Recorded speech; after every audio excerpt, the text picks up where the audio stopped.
안녕하세요. 구수한 옛 이야기를 맛깔나게 들려드리는 멸치아담입니다. 오늘도 잘 오셨습니다. 편안한 일상에서 누리는 행복이 가득하시길 기원합니다. 오신 김에 구독과 좋아요 눌러주시면 옛 이야기 속 잔잔한 감동을 매일같이 함께 나눌 수 있습니다. 그럼 지금부터 조용한 마을 장독대에서 벌어진 기묘한 이야기를 들려드릴게요. 한번 들으면 절대 잊히지 않을 그런 이야기입니다. 옛날 동쪽 골짜기 깊숙한 곳에 자리한 작은 마을 하나가 있었습니다. 가난하고 외진 탓에 늘 조용했지만 그 덕에 사람들이 서로 얼굴을 보고 살 수 있었죠. 그 마을 한켠 흙벽집에 살고 있던 노인 하나가 있었습니다. 이름은 만석이. 성은 모르고 사람들은 그냥 만석 영감이라 불렀습니다. 나이는 70이 넘었고 처자식은 없었으며 매일 새벽이면 쌀 2줌과 된장 1숟갈로 하루를 때우던 이였습니다. 그가 가진 유일한 재산이라면 담벼락 옆에 놓인 낡은 장독대 서너 개뿐이었죠. 그 장독 중 하나는 유독 이상했습니다.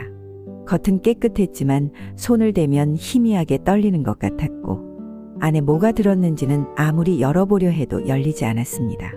이놈이 또 잠겼구먼. 열쇠도 없는데 이게 왜 이래? 만석 영감은 그렇게 중얼거리며 장독을 쓰다듬곤 했습니다. 그러던 어느 날 밤이었습니다.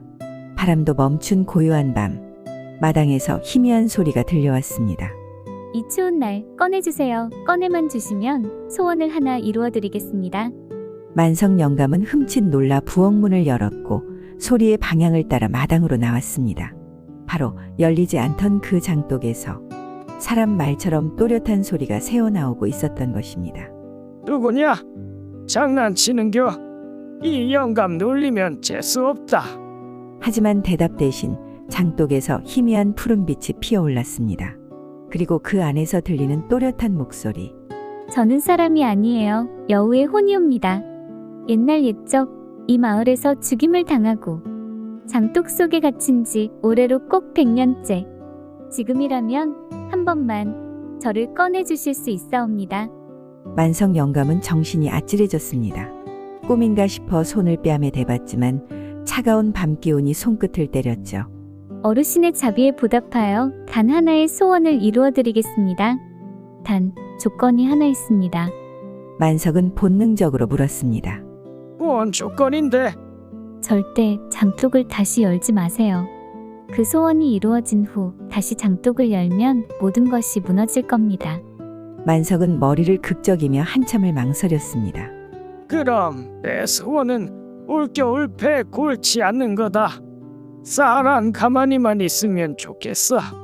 장독 안에서 흐느적이는 푸른 기운이 한번 크게 요동쳤고 그 순간 바람 한 줄기 휘몰아치듯 스르르 사라졌습니다.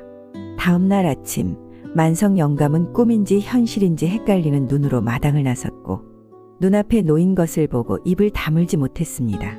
장독 옆 깨끗한 보자기에 쌓인 쌀 가만히 한 포대가 놓여 있었던 겁니다. 만석은 망설임 없이 절을 올렸습니다. 살아생전 이런 복을 받는구먼. 여우든 귀신이든 고맙소. 하지만 그는 몰랐습니다. 그날 밤 그 장독이 살며시 스스로 열린 채 다시 닫히고 있었다는 것을요. 그리고 그 속에서 누군가가 아주 오래된 한숨을 내쉬고 있었다는 것도요. 그 이튿날 마을 장터에선 이상한 소문이 돌기 시작했습니다.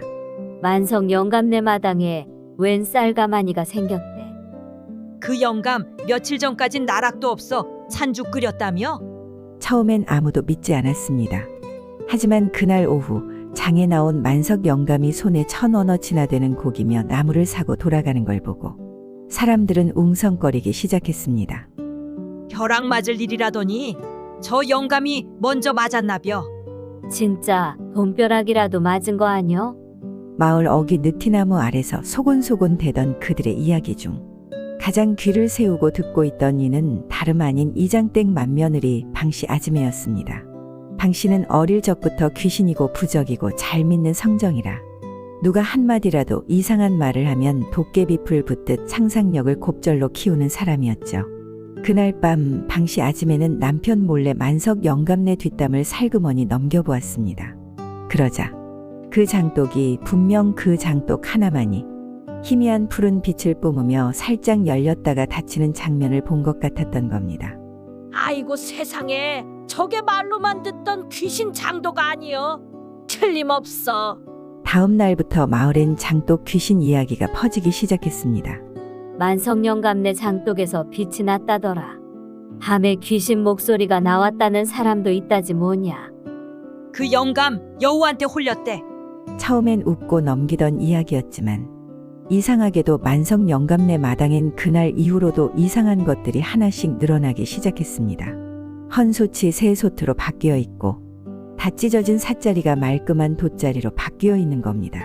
심지어 동네 개똥이가 밤중에 지저댄다며 그 집 담을 피해 다닌다는 소문까지 돌기 시작했죠. 그 영감이 뭔가 큰 걸 감추고 있단 얘기지. 사람들의 눈초리는 점점 호기심에서 탐욕으로 바뀌기 시작했습니다. 그 가운데 마을에서 제일 욕심 많기로 소문난 이가 있었으니 바로 옆마을 무당 출신이라는 강복선이란 여자였습니다. 귀신이 들어있다. 그럼 퇴마를 해야지. 그녀는 어느 날 만성 영감집에 들이닥쳐 술 한 병과 고사떡 한 접시를 놓고는 죄를 지내겠다며 강요했습니다. 장독 귀신님, 복을 주셔서 감사합니다. 다만 제 앞에서도 한번 나와 보여주세요. 그 순간 푸르스름한 바람이 문풍지를 울리고 장독 하나가 스르륵 아주 작게 열린 듯한 소리가 들렸습니다. 강복선은 그걸 본 척만척하며 무릎을 꿇고 절을 올렸죠. 그리고 그날 밤 만성 영감은 강복선이 몰래 들고 온 장독 하나를 건드리고 있는 모습을 보게 됩니다. 이보쇼. 그거 손 떼면 안 돼. 시끄러워. 당신은 이미 복을 받았잖소. 나도 받아야 할 거 아니오. 강복선이 장독 뚜껑을 억지로 열려하자 장독 안에서 푸른빛이 솟구쳤고 그 순간 바람이 우렁차게 불어 마당의 등잔이 꺼지고 말았습니다. 그날 밤 마을 아래쪽 느티나무 가지 하나가 갑작스레 부러져 내려앉았고 강복선은 그 후로 3일 동안 혼절한 채 일어나지 못했다는 이야기가 돌았습니다.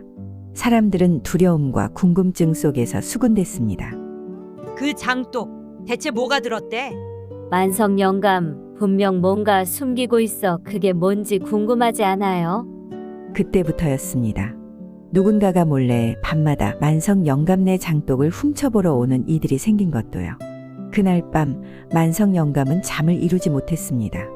장독에서 푸른빛이 터져 나온 이후로 마당은 고요했고 강복선이 실려 나간 뒤 겁이 나서인지 만성 영감의 집엔 사람 하나 들르지 않았습니다. 마을 사람들은 더는 수군대지 않았습니다. 대신 입을 꼭 다문 채 기이한 일들이 일어나길 기다리는 눈치였습니다.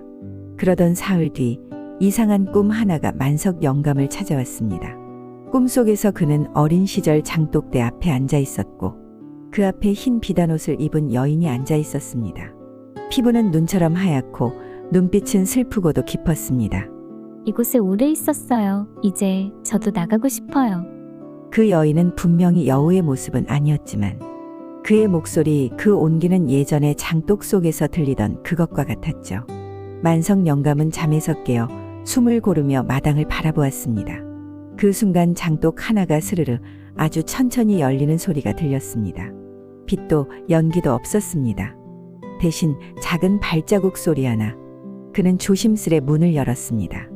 그리고 그 앞엔 흰 갓을 쓴 소녀 하나가 서 있었습니다. 어른도 아이도 아닌 이상한 나이. 도포처럼 흘러내리는 옷자락, 맨발 그리고 단정한 머리단. 고맙습니다. 정말 오래 기다렸습니다. 그 말과 함께 그녀는 마당 가장자리에 조용히 앉았습니다. 그 순간 만석은 알았습니다. 이 아이는 사람이 아니며 동시에 무서운 존재도 아니라는 것을. 그녀는 스스로를 100년이라 소개했습니다.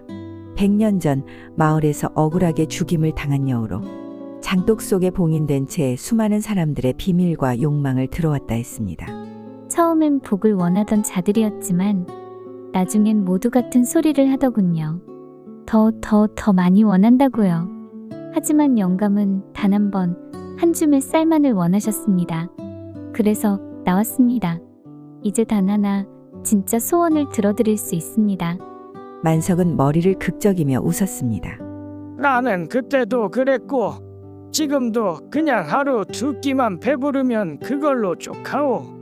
백년은 고개를 끄덕였습니다. 그리고 말했죠. 그렇다면 제가 마지막으로 여쭈어보겠습니다. 진정 아무것도 바라지 않으십니까? 복도, 젊음도, 부귀영화도요? 만석은 천천히 고개를 저었습니다. 나는 복을 바란 게 아니라 그저 사람이 되고 싶어하는 일을 그대로 두고 보기엔 마음이 아팠던 거요. 백년의 눈에 희미한 물기가 맺혔습니다. 그녀는 조용히 장독 앞으로 걸어갔습니다. 이제 이곳을 떠나도 될까요? 그래, 이제는 그만 고생하고 너도 좀 걸어 다니면서 살아보거라. 그 말에 백년은 처음으로 사람다운 미소를 지었습니다. 그리고 장독 뚜껑을 조용히 닫았습니다. 그 순간 장독대 전체가 희미한 안개에 쌓이듯 서서히 빛을 잃고 사라졌습니다. 다음 날 아침, 만석 영감네의 장독대는 감쪽같이 사라졌고 그 자리에선 흰 여우 한 마리가 느티나무 아래에서 하늘을 보며 조용히 앉아 있었다는 말이 돌았습니다. 그리고 누군가 이렇게 말했죠. 그 여우는 복을 나눠주는 게 아니라 복을 받아도 만족할 줄 아는 사람을 찾고 있었던 거야. 100년이 떠난 후 마을은 며칠간 고요했습니다. 사람들은 느티나무 아래 앉아 있었다는 흰 여우 이야기를 낮에는 웃으며 넘겼지만 밤이 되면 슬그머니 장독대를 떠올리곤 했죠. 하지만 고요함은 오래가지 않았습니다. 강복선이 혼절했던 그 밤 이후 그 집을 수상하게 여긴 몇몇이 몰래 다가가기 시작했습니다. 처음엔 장독이 사라졌다는 소문을 믿지 못해서였고 그 다음엔 정말 무언가 더 있을지도 모른다는 욕심에서였습니다. 그 영감 혼자 복을 받았잖아. 장독이 하나만 있었겠어? 그러게 말이야. 담 넘어 어디 숨겨놓은 거 아닐까? 그날 밤 방씨 아지매와 마을 부잣집 아들 성칠이 그리고 뒷산 머슴 출신 상돌이가 짜고 만석 영감의 집에 들이닥쳤습니다. 이 늙은이 자나? 쉿, 말 조심여. 복 나가. 달빛에 비친 세 사람의 그림자는 장독이 있던 마당을 훑고 지나갔고 옹기종기 놓인 돌담 틈을 두드리며 수상한 기척을 살폈습니다. 그 순간 땅속에서 덜컹하는 묘한 소리가 들렸습니다. 성칠이 땅을 팠고 거기엔 정말로 장독이 하나 묻혀 있었습니다. 다만 모양이 달랐습니다. 다른 장독보다 크고 입구에는 붉은 천이 단단히 감겨 있었죠. 보자 보자. 이게 진짜 물건인가벼? 상돌이는 장독을 들어 올리려 했고 그 순간 방씨 아지매가 다급히 말렸습니다. 안 돼! 이거 영험한 거야! 그냥 열면 안 돼! 하지만 이미 성칠은 실성한 눈으로 장독 뚜껑을 잡아당기고 있었습니다. 내가 열면 복이 내 거 되는 거지. 그 순간 장독이 퍽 소리와 함께 열렸습니다. 안에서는 아무것도 나오지 않았지만 순간 돌담이 와르르 무너지고 옆집 개가 갑자기 울부짖기 시작했습니다. 상돌이는 갑자기 등을 움켜잡고 주저앉았고 성칠은 입술이 파래져 말도 못했습니다. 방씨 아지매는 혼비백산에 도망쳤죠. 그날 이후 세 사람은 모두 이상한 증상을 겪기 시작했습니다. 상돌이는 날마다 등을 긁으며 누가 올라탄다고 했고 성칠은 밤마다 장독에서 무언가 부른다고 말했습니다. 방씨 아지매는 말을 잃었습니다. 정말로 말이 나오지 않게 된 것이었죠. 그리고 다시 며칠 뒤 만석 영감은 누군가 마당에 놓고 간 봉투 하나를 발견했습니다. 그 안에는 그날 밤의 장면을 그려둔 듯한 그림과 함께 이상한 글씨가 휘갈겨 있었습니다.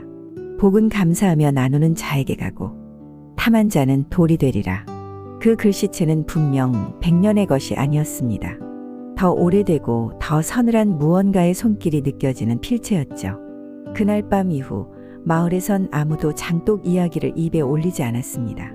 심지어 강복선조차 다시는 그 집 근처로 가지 않았고 장터에서도 복이 든 장독 대신 재앙의 장독이라 불리기 시작했습니다.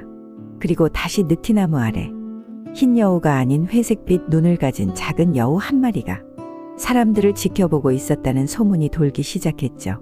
장독을 건드렸던 새방씨 아지매, 성칠, 상돌이는 모두 집 밖을 나서지 않았고 동네 어귀에서 그들의 소식은 공포와 궁금증이 뒤섞인 채 퍼져갔습니다.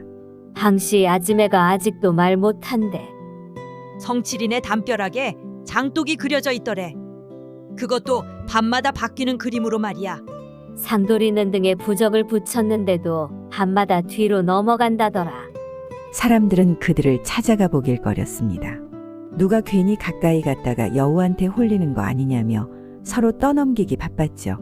그 무렵 마을 입구에 낯선 사내가 나타났습니다. 긴 외투를 입고 얼굴의 절반은 갓으로 가린 자.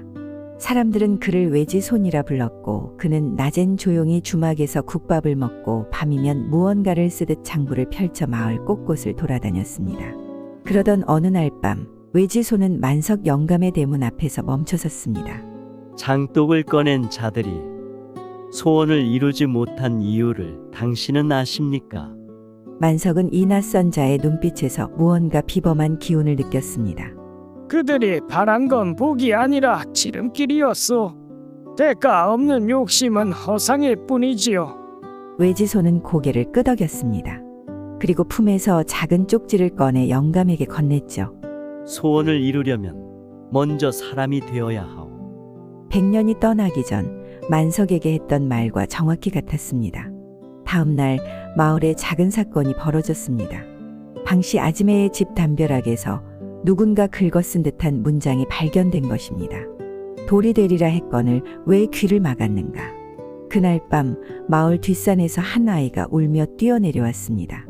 여우가 아니 여우처럼 생긴 언니가 장독 옆에 앉아서 울고 있었어요. 그때부터 마을엔 다시 여우 이야기가 돌기 시작했습니다. 하지만 이번에는 흰 여우는 아니었습니다. 검고 흐릿한 그림자, 욕망을 뒤쫓다 잃어버린 것들이 모인 탐욕의 형상이 되어가고 있었던 것이었죠. 성칠은 정신이 흐려졌고 가끔씩 혼잣말로 쌀이 날아다닌다며 웃었습니다. 방씨 아지매는 손으로 흙을 퍼먹고 있었고 상도리는 마을 입구의 바위 아래에 웅크리고 앉아 밤마다 장독 소리를 흉내냈습니다. 그리고 이상하게도 세 사람이 있던 공간 근처에서는 밤이 되면 장독에서 들렸다는 목소리가 다시 들리기 시작했습니다. 하나를 주면 열을 바란다. 열을 주면 100을 바란다. 그러다 모두 잃게 되리니. 만석 영감은 더는 침묵할 수 없었습니다. 그는 외지손을 찾아가 말했습니다. 이 마을 정화할 방법이 없겠소? 외지손은 천천히 대답했죠. 장독을 열었으니 이제 닫을 수는 없습니다. 다만 원래의 주인이 돌아와야 합니다. 100년이 말이요? 아니요. 100년조차도 봉인당했던 존재. 그 장독을 만든 자 말입니다. 그 순간 만석 영감은 소름이 돋았습니다. 100년은 단지 안에 갇힌 피해자였던 것이고 그릇 자체, 장독 그 자체가 어쩌면 그것을 불러내는 진짜 존재였던 겁니다. 그날 밤 외지손은 어디론가 사라졌고 마을 중앙 느티나무 아래에는 또 다른 문장이 남겨져 있었습니다. 마지막 장독이 열린다. 준비하라. 마을 중앙 느티나무 아래 마지막 문장이 남겨진 그날 밤 만석 영감은 오래도록 잠을 이루지 못했습니다. 마지막 장독이 열린다. 준비하라. 그 문장은 경고였고 동시에 예고였습니다. 그로부터 사흘째 되던 밤 마을 한복판에 짙은 안개가 깔리기 시작했습니다. 그리고 그 안개 틈에서 낯익은 실루엣이 걸어 나왔죠. 100년이었습니다. 하지만 예전과 달리 눈빛엔 슬픔이 아닌 단호함이, 걸음엔 두려움이 아닌 결심이 서려 있었죠. 이제는 끝내야 합니다. 만석 영감 앞에 선 100년은 여우의 형상을 벗고 온전한 사람의 모습이었습니다. 장독을 만든 자는 인간의 탐욕 그 자체입니다. 이름도 얼굴도 없고 그릇을 통해 피어나지요. 그녀는 고개를 들어 하늘을 바라보며 말했습니다. 하지만 단 한 번 그 탐욕을 다스릴 수 있는 방법이 있습니다. 그것은 누군가 아무것도 바라지 않고 그 장독 앞에 선다면. 만석은 조용히 걸어 나갔습니다. 그리고 장독이 처음 놓였던 돌담 옆 마당으로 향했죠. 그곳엔 언제부터 있었는지 모를 새 장독 하나가 놓여 있었습니다. 장독은 조용했습니다. 소리도 빛도 없었습니다. 하지만 그 속엔 분명 지금껏 봉인되었던 모든 것들의 근원이 담겨 있었죠.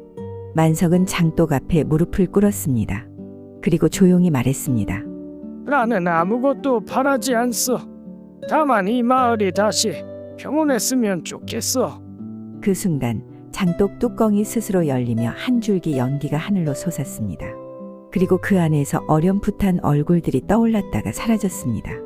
강복선, 방시아즈매, 성칠, 상돌이 모두의 욕망이 담긴 그림자들이었죠. 사람은 욕심을 가질 수 있습니다. 백년의 목소리가 울려 퍼졌습니다. 하지만 그 욕심을 다스릴 줄 아는 사람은 드뭅니다. 영감은 그걸 해내셨습니다. 그녀는 조용히 손을 들어 장독을 다시 덮었습니다. 그리고 마지막으로 말했죠. 이제 장독은 사라질 겁니다. 그리고 이 마을도 다시 숨을 쉴 수 있겠죠. 그 말과 함께 마당에 장독이 서서히 돌로 굳어가기 시작했습니다. 그 순간부터 마을엔 다시 바람이 불고 개 짖는 소리와 아이들 웃음소리가 돌아왔습니다.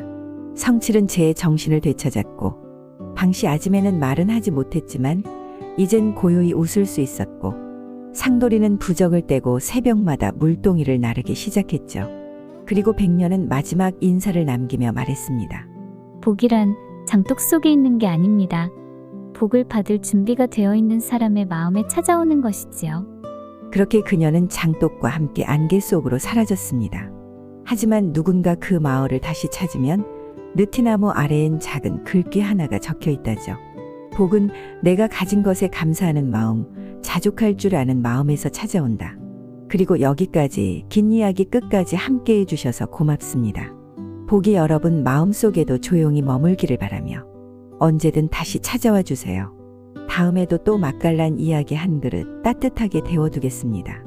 여기는 멸치아담이었습니다.